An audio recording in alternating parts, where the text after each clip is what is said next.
ચાલો આજે એક વાત કરીએ 1923ની। જગ્યા હતી ગુજરાતનો બોરસદ તાલુકો અને લડાઈ હતી એવી જેણે ઇતિહાસમાં પોતાનું નામ લખાવી દીધું। આજે આપણે એ જ બોરસદ સત્યાગ્રહની ગાથાને સમજવાના છીએ।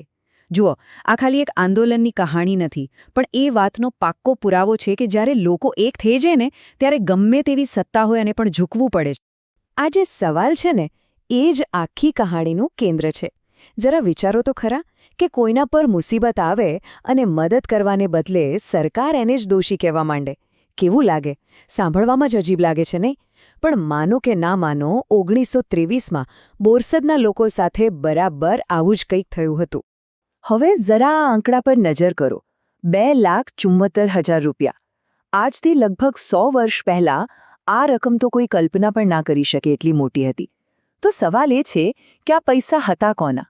અને એવું તો શું થયું કે આટલી મોટી રકમ એક આખા સત્યાગ્રહનું કારણ બની ગઈ? ચાલો આખી વાતને શરૂઆતથી સમજીએ। તો ચાલો આપણે સીધા જ એ સમયમાં પહોંચી જઈએ, 1920ના દાયકાની શરૂઆત, અને સમજીએ કે એ વખતે બોરસદ તાલુકાની હાલત ખરેખર હતી કેવી। કારણ કે આપણી કહાણીની શરૂઆત બસ અહીંથી જ થાય છે। એ સમય કંઈક એવો હતો જ્યારે બોરસદ વિસ્તારમાં દિવસ કરતાં રાતનો ખૌફ વધારે હતો। બહારવટિયાઓનો ત્રાસ એટલો બધો વધી ગયો હતો કે લોકો ડરી ડરીને જીવતા હતા। ક્યારે કોના ઘરે લૂંટ થઈ જાય, કોનું શું થઈ જાય એની કોઈને ખબર નહોતી। લોકોની જિંદગી અને માલ મિલકત બધું જ જાણે દાવ પર લાગેલું હતું।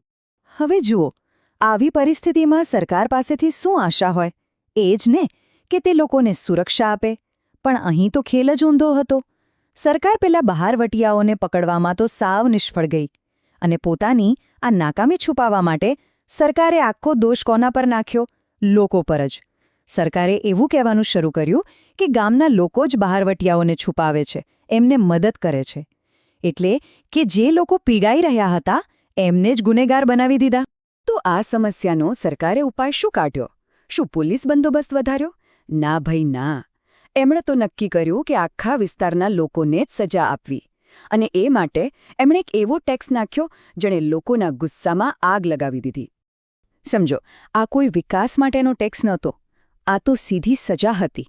એટલે જ એને શિક્ષાત્મક કર એવું નામ આપ્યું। સરકારનો ઈરાદો તિજોરી ભરવાનો નહોતો, પણ લોકોને પાઠ ભણાવવાનો હતો। એમને એમ કે પૈસાનો માર પડશે એટલે લોકો ડરી જશે અને બહારવટિયાઓને મદદ કરવાનું બંધ કરી દેશે। પણ હકીકત તો એ હતી કે લોકો ક્યારે મદદ કરતા જ નહોતા। અને આ બોજ હતો કેટલો? યાદ આવ્યો પેલો શરૂઆતનો આંકડો? કુલ 2,74,000 રૂપિયા। આખા તાલુકા પાસેથી આટલી રકમ વસૂલવાની હતી, એટલે કે દરેક પુખ્ત વયના માણસના માથે લગભગ 2.5 રૂપિયાનો કર આવ્યો। આજે ભલે 2.5 રૂપિયા કંઈ ના લાગે, પણ એ જમાનામાં તો એક ગરીબ ખેડૂત પરિવારનું આખા મહિનાનું ગુજરાન ચાલી જાય એટલી આ રકમ હતી। આ ટેક્સ નહોતો, આ તો ખુલ્લેઆમ અન્યાય હતો। પણ જ્યારે અન્યાય હદ વટાવી જાય ત્યારે શું થાય? ત્યારે જ શરૂ થાય છે અસલી લડાઈ। બોરસદના લોકોએ સરકારના આ નિર્ણય સામે ઝૂકવાની ચોખ્ખી ના પાડી દીધી, અને બસ અહીંથી જ શરૂ થઈ એક એવી લડત જે ઇતિહાસમાં અમર થઈ ગઈ। લોકોએ ભેગા મળીને એક સીધો સાદો પણ બહુ જ મક્કમ નિર્ણય લીધો કે ભાઈ આ ખોટો ટેક્સ અમે નહીં ભરીએ, બસ વાત પૂરી। આ એક જ નિર્ણય, પણ એમાં એટલી તાકાત હતી કે એણે બોરસદ સત્યાગ્રહનો પાયો નાખી દીધો। આ એમની એકતા અને હિંમતની પહેલી નિશાની હતી। એમની સ્ટ્રેટેજી શું હતી? કોઈ હિંસા નહીં, કોઈ મારામારી નહીં। એમનું સૌથી મોટું હથિયાર હતું એમનો મક્કમ ઈરાદો। પ્લાન એકદમ ક્લિયર હતો। પહેલું, બધાએ એક રહેવાનું। બીજું, ટેક્સ ભરવાનો જ નથી। અને ત્રીજું, અને સૌથી અગત્યનું, આના લીધે સરકાર જે પણ હેરાન કરે, ઘરનો સામાન લઈ જાય કે ઢોર લઈ જાય, બધું જ શાંતિથી સહન કરવાનું, પણ પાછું નથી હટવાનું। તો સવાલ એ છે કે આ લડાઈનું થયું શું? શું લોકો જીત્યા કે પછી શક્તિશાળી સરકાર ભારે પડી? ચાલો હવે આ કહાણીના સૌથી રોમાંચક અને અંતિમ તબક્કા તરફ જઈએ। આ લડાઈ ચાલી લગભગ 1 મહિનો। વિચારો, આખો 1 મહિનો લોકો સરકારના દમન સામે અડગ ઊભા રહ્યા। સરકારી અધિકારીઓ આવતા, લોકોના ઘરમાંથી માલ સામાન, ઢોર ઢાખર જે હાથમાં આવે જપ્ત કરી લેતા। લગભગ 900 રૂપિયાની મિલકત જપ્ત કરી લીધી। પણ લોકો ટસના મસના થયા, અને આખરે સત્ય અને એકતાના અવાજ સામે સરકારને ઝૂકવવું જ પડ્યું। અને જીત પણ કેવી જબરદસ્ત. પેલો જે 2,74,000 રૂપિયાનો ટેક્સ હતો ને, આખો રદ. સરકારે 1 રૂપિયો પણ લીધા વગર હાર માની લીધી. આ હતી લોકોની એકતાની તાકાત. અને વાત અહીં જ નથી અટકતી. સત્યાગ્રહ વખતે જે પણ લોકોનો સામાન જપ્ત થયો હતો એ બધો જ સરકારે પાછો આપી દીધો. મતલબ કે જીત 100%ની હતી. સરકારે એક રીતે પોતાની ભૂલ કબૂલી અને ન્યાયનો વિજય થયો. તો આ આખી વાતમાંથી શીખવા જેવું શું છે? શું આ લડાઈ ફક્ત પૈસા બચાવવા માટે હતી? ના, બિલકુલ નહીં. આનો અર્થ એનાથી ઘણો મોટો અને ઊંડો છે, અને એ આજે પણ એટલો જ જરૂરી છે.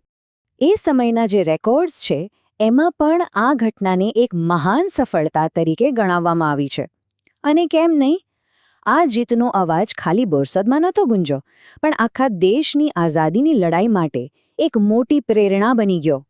આખી વાતનો સાર એ છે કે બોરસદ સત્યાગ્રહે એ બતાવી દીધું કે સાચી તાકાત લોકોની એકતામાં છે. જ્યારે સામાન્યમાં સામાન્ય માણસ પણ ભેગા મળીને શાંતિના રસ્તે ખોટી વાતનો વિરોધ કરે, ત્યારે મોટી મોટી સરકારોને પણ એમની વાત સાંભળવી પડે છે. આ જ હતી સામૂહિક શક્તિની જીત. અને આ કહાણી આજે પણ આપણને એક સવાલ પૂછી જાય છે. એ કયો સમય હોય છે જ્યારે લોકોની એકતા જ બદલાવ માટેનું સૌથી મોટું હથિયાર બની જાય છે?